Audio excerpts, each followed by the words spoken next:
My sister and I. The air in the dining room hung heavy with the scent of roasted lamb and betrayal, the clink of my mother's silverware slicing through the silence like a guillotine. Across the table, my sister Lila's laughter rang out, too bright, too sharp, as she leaned into our parents' praise. "We're so proud of you. Sweetheart," Dad said, his eyes crinkling with warmth I hadn't seen directed at me in years. I gripped my fork, the cold metal biting into my palm, as Mom added, "Paying off your loans was the least we could do for our brilliant doctor." My stomach churned. Lila's medical school loans. Gone. Mine? Still a suffocating $120,000 noose around my neck. The room spun, and I forced a smile, but the question clawed at me, why her and not me? We'd graduated together, Lila and I, side by side in our caps and gowns, both doctors, both exhausted from the same grueling years. I'd assumed our parents' pride was equal, their support impartial. But now, as candlelight flickered across the crystal glasses, I saw the truth in their averted gazes, their too quick smiles when I spoke. Lila's hand brushed Dad's arm, her charm effortless, her voice a melody that always seemed to drown out mine. I replayed the past months in my mind, her late-night calls with Mom, her errands with Dad, the way they'd whisper and stop when I entered the room. Had I missed something? Or had I just been too naive to see it? The next morning, I sat in my cramped apartment, the radiator hissing like a warning. My laptop screen glowed with my loan portal, the balance mocking me. I called Mom, my voice steady despite the tremor in my chest. "Why didn't you help me with my loans too?" The pause on the other end stretched, thick with unspoken truths. "Oh, honey," she finally said, her tone soft, patronizing.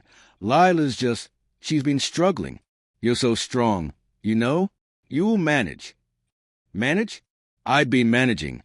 Sleepless nights, double shifts, a life on hold while Lila posted photos from her new condo, her car, her life. Anger surged, but doubt crept in. Was I overreacting? Was this just fairness skewed by circumstance? I confronted Lila that evening at her place, the city skyline glittering through her floor-to-ceiling windows. "They paid off your loans," I said, my voice low, trembling with the weight of the accusation. She froze, her wine glass halfway to her lips, her eyes darting away. They just wanted to help," she stammered, but her flush betrayed her.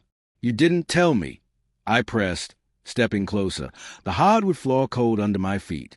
"Why didn't you tell me?" Her silence was a blade, and in that moment, I saw it, the guilt, the knowledge, the choice. She'd known our parents were favoring her, and she'd let it happen. No, she'd encouraged it. The truth unraveled over weeks, each revelation a fresh wound. I found emails on Mom's open laptop, Lila's pleas for money, her sob stories about stress and pressure, none of which he'd shared with me.